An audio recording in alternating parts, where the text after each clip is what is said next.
All right, welcome to Sparks, Nevada, site of the Tesla Gigafactory and our Tesla semi-truck factory as well. So, yeah, I can't believe it's been 5 years. We unveiled the Tesla Semi 5 years ago. It's been a lot that's happened since then, to say the least. But we're incredibly excited tonight to actually deliver our first production Tesla semi-trucks.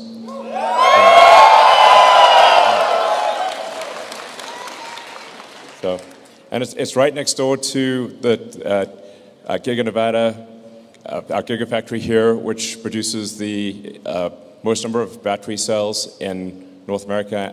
It produces our drive units and battery packs. And yeah, so I'd just like to just start off by giving a big hand to the Tesla Gigafactory team and the Tesla semi-truck team. It's like...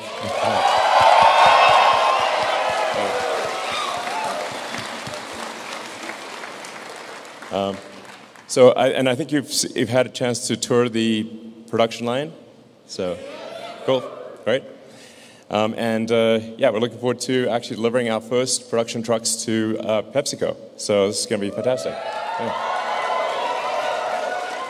Yeah, and also a huge thank you to all of our other customers. I mean, a lot's happened in the last 5 years. And our customers have been super loyal and supportive and stuck with us and been a huge part of our development. And we're excited to show everything that we've been doing off to everybody tonight. Yep. Great. So let's get started.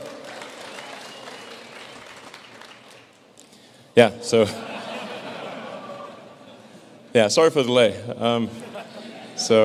It's been like sheer amount of drama between this last 5 years ago and now is insane.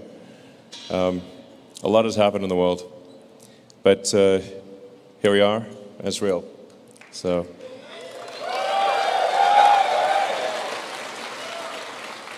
yeah, we threw a great party a few years back, and trying to do a similar thing here tonight. And Tesla's been growing like crazy. I mean, everybody here has been contributing towards the growth and unveiling awesome products and really scaling us to the point that now we can actually work on semi, and we're really excited to do that. But we've been working a little bit on the background, close to the chest, right level of priority, but made a lot of progress, incorporated a lot of things that we're going to talk about. And at the end of the day, we have not wavered from our mission to build the most compelling, greatest Class 8 truck in history. So we're going to keep putting our foot forward to do that. And yeah, it's pretty awesome.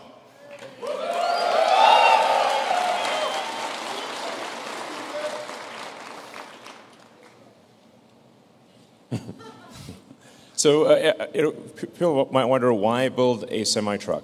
Because if you look at the actual unit volume, it's small compared to passenger vehicles. So for passenger vehicles, there's on the order of almost 100 million that are sold every year, and whereas semi-trucks, it's like for 400,000 or 500,000. Not even, yeah. It's a couple 100,000 Class 8 trucks a year. Globally. Yeah. Or no. Sorry, that's U.S. Yeah.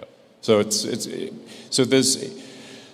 the U.S. there's close like 15 million passenger vehicles and a couple 100,000 semi-trucks. So it seems like a small percentage, but it's actually 20% of U.S. vehicle emissions because you've got a huge vehicle and it's being driven all the time. So when you factor in the number of hours driven and the weight that it's carrying, it's actually, although it's only 1% of vehicle production, it's 20% of vehicle emissions. And it's over a third of all the particulate emissions. So from a sort of health standpoint, particularly in like cities, this is a huge impact, like it's gigantic. So that's why we're doing it, So, yeah. Yeah, this is really core to our mission. And to Elon's point, there's a lot of heavy trucks that are deployed in dense urban areas. And so the communities that are around freeways, a lot of where these trucks are domiciled, are going to really benefit, particularly from the particulate emissions reductions, and then just trying to reduce emissions globally. Every truck that we put on the road that replaces a diesel truck is a huge amount of leverage. And so that is why we're doing this, and makes a huge difference towards driving us towards our total mission of sustainable energy and transportation. Yeah, I think maybe a lot of people don't realize it's actually quite unhealthy to be living next to a highway with diesel trucks, FYI. So being able to make them electric is just going to be just in addition to sort of climate change and global warming matters. It's also quiet, and it's going to improve the quality of your air, and it will actually just fundamentally improve the health of people living near freeways, which is obviously a super big deal. So, yeah, if anybody's been woken up at a noisy truck delivering in the morning, the quiet will definitely be very welcome. I know I will appreciate that. Yeah. So we're aiming to cover all major forms of transport. It's just consistent with the Tesla mission, because sometimes they get asked, like, well, shouldn't Tesla just produce like, fast cars or premium cars or whatever? It's like, but what's our actual mission? Our actual mission is to accelerate the advent of sustainable energy. So that's why we're making this wide range of cars that don't really make sense from a brand standpoint, I guess, traditionally, but they make total sense when you consider what's the mission of the company. The mission of the company is to accelerate sustainable energy, and so it's super consistent with that goal, and really a crucial piece of the puzzle, and that's why we're doing it. Yeah, and I mean, Elon, you first laid this out in Master Plan Part 2, and now we're here to actually make it happen, and everything from the mission side, along with reducing the cost of cargo transport, and also make it fun. I mean, we want to make the truck an awesome driving experience, make it kick ass for the drivers. Yeah, I mean, it looks sick. I mean, look at that thing.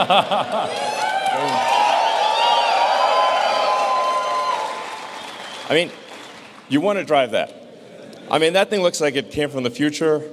It drives like it's like driving a Tesla, literally. It's fun. It looks awesome, and there's actually a big shortage of drivers. And so if you're a truck driver and you want the most badass rig on the road, this is it.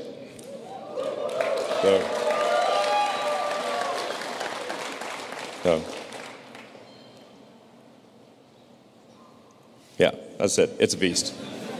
At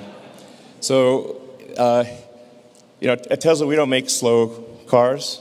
We don't make this. This thing has crazy power relative to a diesel truck. I mean, actually, especially if you're not towing anything, you could zip around like it looks crazy. Basically, it looks like an elephant moving like a cheetah. It doesn't look right, frankly. But this is not sluggish in the least. It's fast. It's fast to accelerate. It's fast to brake. It's really a step change improvement in what it's like to drive a semi-truck. Yeah, when we've got three times the power. 3 times the power than any diesel truck on the road right now. So you got all the power you need to get the job done. But the other reason that it's a beast is because it's also efficient. And you can go 500 miles on a single charge on one of these things. So it's the mix of those two that this is why this is a game changer. And what's awesome is both of those are enabled by our new 1,000-volt powertrain, which is the first vehicle that we're doing with that. And don't worry, there'll be some more vehicles coming with that. But this is going to be a game changer because of all the awesome innovations that have happened, behind the scenes and under the hood, so to speak. Cool. Yeah. So we're obviously leveraging a ton of stuff that we've already done. So we've got well, it's now probably 51 billion miles driven. I don't know. There's more every day. So we're using our existing drive units, power electronics, infotainment, our super efficient heat pump, HVAC system, and state-of-the-art inverters. So we're able to leverage the existing powertrain and elements that are already made at volume in order to achieve extreme efficiency of cost and capability. So. Yeah, and it also means we get to leverage all the reliability that the active car fleet is doing. So we're accumulating all these miles, getting a ton of demonstrated learnings into the field, and we're going to go and put all these trucks into the world and get a lot of learnings as well, but we're coming off of a great launching pad with everything that's done in the rest of our products already. And it's also enabled because Tesla's got this full vertical integration on the software and the hardware side. So the teams that are working together to put all that together into one package, this is a huge win for all of our products, but particularly Semi. Lots of hardcore testing. So, I mean, one of the things about a commercial truck is that the reliability has to be extremely high. So it's got to be running continuously, can't break down. It's got to handle every kind of weather. uptime is super important for any kind of semi-truck. So we've tested durability in every kind of weather, every kind of environment. I mean, you could, yeah. Yeah, I mean, so even just, we've driven Donner, we'll talk a little bit more about that in a moment, but we've been through hot, cold, snow, rain. We've been putting this thing through all its paces in the lab as well as in the real world. You know, the simulation team has been doing an incredible job of being able to scale all of that, you know, in the virtual side. And the other thing is that we're going to take these and we're going to put our money where our mouth is. And we're going to put these on into our own fleet, into our own supply chain, and we're going to use this to transport goods between our factories and our suppliers, because we believe in it, not just from a mission perspective and a cost perspective, but because we want to close that feedback loop. We got to get that learning as fast as we can. We want it straight from the drivers, we want it straight from the service techs that are working on it. We're going to take all that data that's coming in and continue to refine the product and make it better, just like we do on the car side. Yeah, exactly. So to be clear, like these semi-trucks are running 24/7 between Sparks, technically in Sparks, not Reno, but most people will think of it as Reno Sparks, and Tahoe. And yeah, this is technically called the Tahoe Reno Industrial Complex, or TRIC. Now there's an interesting backstory about why it's called that. Very. Yeah. So, anyway, Tesla using the trucks continuously day and night between here and Fremont and back again is going to be a great test of the vehicle and will give us a great feedback loop for continuing to improve the product. So my click is sort of not working. There we go. All right. So yeah, we've got a tri-motor powertrain system. So we're using the carbon overwrap sleeve. So essentially, we're using the plaid Model S, Model X powertrain,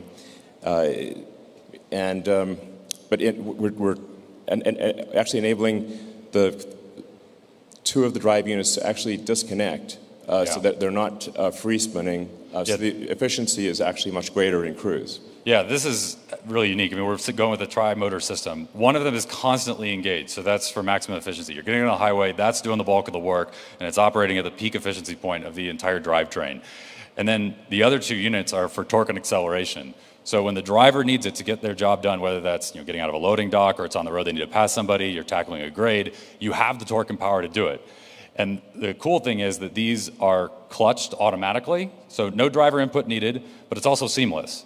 So the highway efficiency unit is cruising along doing its thing, and if the driver puts their foot to the floor, the torque unit spin up, clutch engages, and takes over, and it does all of that before we've maxed out the torque on the efficiency unit, so it's completely smooth. There's no turbo lag or jerkiness or anything like that. No driver input needed. It's smooth, both in terms of acceleration and deceleration for regen. It's really cool happening all behind the scenes. Yeah, I mean, what I find actually really wild about this is that you can have a truck which is 82,000 pounds. And by the way, the reason we can actually do 82,000 pounds is that there's a 2,000 pound extra that's allowed by law for electric trucks. So you get a little bit of a advantage on the weight side. But you can basically pull 82,000 pounds at cruise using, and the only thing that's doing that is a tiny little motor on one axle. Oh, that big? Well, football size maybe? Yeah, you can carry it. Yeah. Like, it's like a, melon, you can check it in your luggage. Good luck doing that with a diesel engine. And one of those is more powerful than a diesel. Yeah. Yeah, just that one little guy is more powerful than a regular diesel engine on a semi-truck.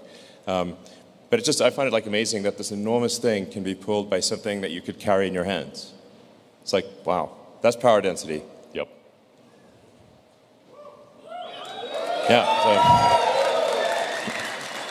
So yeah, and then in terms of, we're putting this to use in the real world.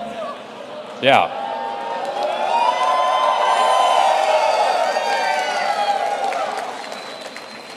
So that truck's clocking it at 82. That's weighing 82,000 pounds. And when you see that pass shot again, you'll notice that speedometer is climbing. We're going 6% and accelerating up that grade.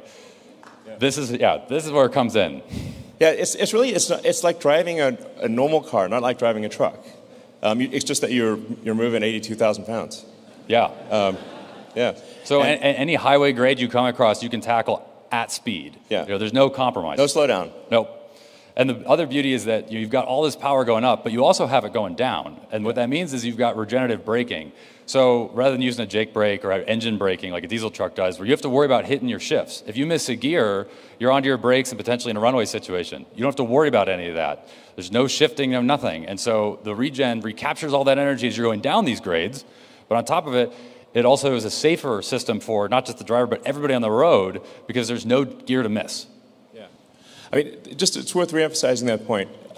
Because it's an electric drivetrain, when it goes downhill, you actually, or when you slow down, it recaptures the energy of motion or the energy of height. The potential and kinetic energy are largely recaptured, whereas for a diesel truck, that's not possible. You can't just create diesel, so you just end up heating brakes, and then your brakes overheat, and you can't use them, and then it's pretty dangerous because the brakes stop working. Yeah, that's why you have runaway truck ramps. Yeah. Yeah. And it's funny because, so if for any of you that have ever driven I-80 and driven Donner, there's a mandatory brake check stop for trucks down by Emigrant Gap.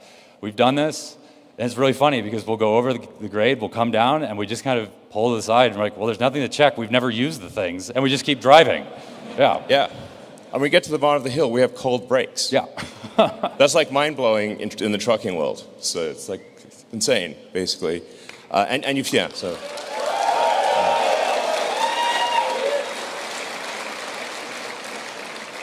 So it's really worth emphasizing that. That's a significant safety improvement for the truck driver and for other people on the road. We also have excellent traction control because the precision of an electric motor is vastly better than a diesel engine. It's sort of got like I'm trying to think of the right analogy here, but like it's got the precision of like a laser printer. It's not great. It's like really precise. That's what I'm saying. And the reaction is so it's like you don't have to worry about like traction control is awesome. It's automatically stopping the truck from jackknifing. It's doing all this safety stuff in the background that just isn't possible with regular diesel trucks. It's a step change in technology in so many ways. Yeah, and the tight integration with the software team that we have here really makes that happen because it means that we can take all that, the precision, and actually put it to use. It's not some tie-in of some third-party powertrain. No, this is all in-house. As we do this really neat chassis control work at the brake level, the traction control level, we integrate with our total stability control system and make sure that the driver has a lot of confidence, but also has everything they need to stay on the road. It's a really nice, neat integrated package overall in terms of software and control, and it's totally seamless to the driver, and it'll be a game changer in terms of safety. Yeah.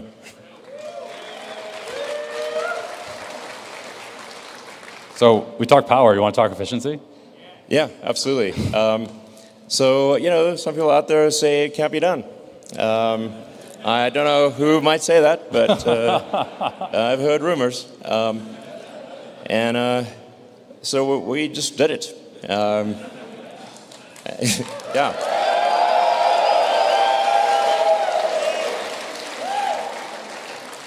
And we're going to post the whole video unedited on YouTube. Yeah. And no jump cuts. Yeah. And this wasn't, some ultra clean, precise test track simulation or something where we, shut down a road. Nope. This is real world. This is over Grapevine. This is with traffic. This is true 500 miles. We were loaded just under 82K. No special aero treatments. Yeah. Truck came off the line, shook it down, made it run. That's it. Yeah, there was like no fast moves here. Nope. So to be clear, it's not like, what tricks did they pull? There are actually a whole bunch of tricks we could have pulled and didn't. Like as Dan said, like no special aero treatment. And by the way, we should mention there was no charging. Like we charged the truck. Yeah, we didn't stop to charge. Single driver. One charge. Exactly. Yeah. Good point. Minor detail. Yeah. So it's not like 500 miles like with no load, with special aero and special everything. It's like fully loaded, going from the Bay Area, we actually had to like go a bit north to get to, actually to get to 500 miles because you get, LA to the Bay Area is less than that. Well, we went all the way to San Diego here, so we stretched out on the southern end, and I mean, do you want to see on the video? I mean, we have the proof. Absolutely. So it's only 8 hours long. So yeah, buckle in. Don't worry, we brought lots of snacks. Yeah. But yeah, standard trip.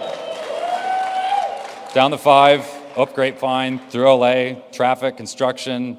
We got the bypass on the way station, but running full 80 or just under 82, full deliveries, nothing to hide. Yeah. So. Yeah, real world. It's He did take one restroom break for. There is a required mandatory 30-minute break within the first 8 hours of operation. Okay. Took a small restroom break, but that was it. Yep. All right. Cool.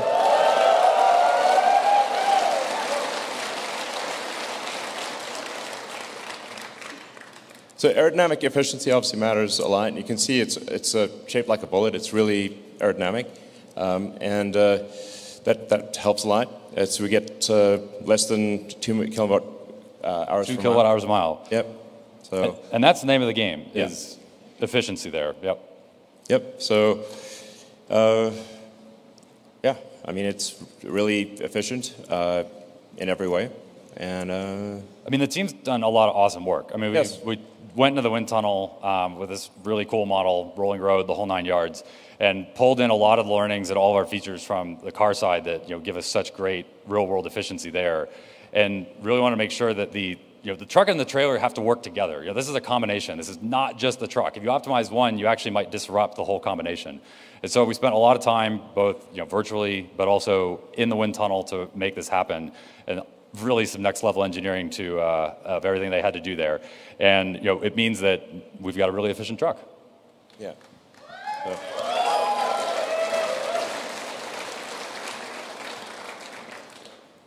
As I said, it's as easy to drive as a Model 3. So it's like with basically no training, you can drive this.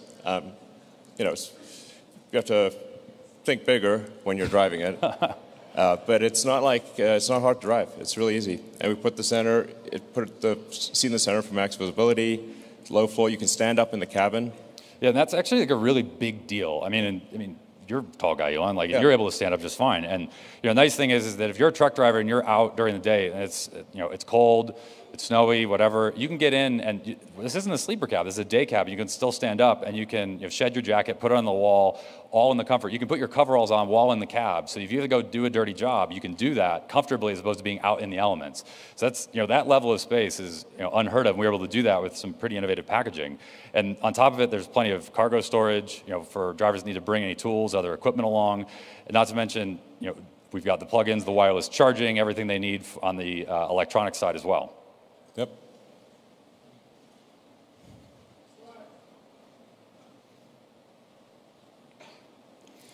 Yeah, so we've got efficiency in every aspect of the vehicle. I've got one-touch suspension dump, so it's very easy to attach to the trailer. It saves time and money. The fleet's more efficient, and the driver's home sooner. Yeah, I mean, really, we're trying to extend the idea of this efficiency from not just while you're on the road, but into the yard as well. That's before and after the truck has done its job on the road, because that means that drivers at the end of the day are spending less time at the yard and they're getting home earlier. And it makes their lives easier. We got a light test that's easy to execute, helps with compliance. There's all these little things that the design team really spent their time researching. They did ride-alongs, they studied, they did all this work. It was really cool to watch them put. I think they even took a bunch of the various cups and put them in CAD, and you'll see them put them in various cup holder sizes and places. They'll mock up a bag. They'll do all kinds of neat stuff to understand how a driver works throughout the day, and it means that they'll have a more efficient experience overall. Yeah. Great. Obviously, to charge a truck like this quickly, you need a high-power charger. So we developed a megawatt class charger that's capable of charging at a megawatt to DC. Yeah. And it's our next generation immersive cooling, so it's liquid cooled, so you don't need a gigantic elephant trunk of a cable. You can actually have a small cable, and that cable delivers a megawatt. Yeah, with 3x the current density. I mean, this is really cool stuff. I mean, you're actually immersing the conductor in the coolant, this water-based coolant that we have, and we're then doing some really neat isolation monitoring on the back end to ensure that it's safe in delivering that it needs to. But it means that we can really shove a lot of current in a very, very small place. So, for those that have worked and charged their cars on a V3 supercharger and the cable's nice and maneuverable, it's the same thing here, but now we're just shoving a megawatt through it instead. So, this is key for high power applications like semi, but you want to tell them or do you want me to tell them? Yeah, I mean, it's going to be used for Cybertruck too. Yeah.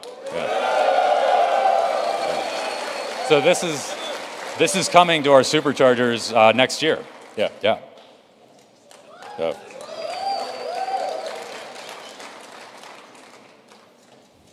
So the future of transport obviously requires a sustainable energy infrastructure. So you've got to have all aspects of the energy question answered. Sustainable power generation, then you've got to store the power, and then you transfer the power to the vehicle. So the three pillars of a sustainable energy future are sustainable power generation with solar and wind. I'm actually a fan of nuclear, which we should support, and geothermal and many others. But things that are sustainable long-term,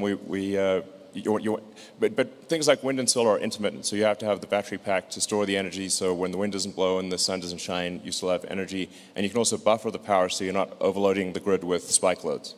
Yeah, and our semi-customers are actively deploying this today, and we're working with them so that they have the pathway to get towards 100% sustainable future.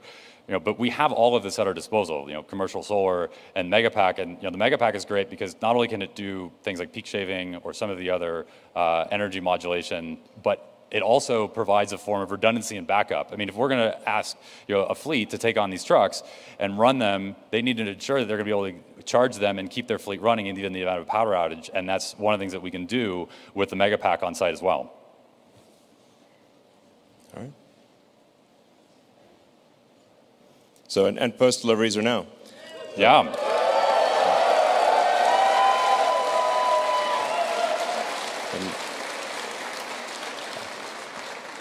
So we'd just like to thank PepsiCo. They've been a great partner. Hey, guys. Hey, how's it going? Thank you. Hey, how's it going? So yeah, we completed our first cargo run with a very enormous amount of Frito-Lays, which I'm sure we have a lot of them here. Yeah.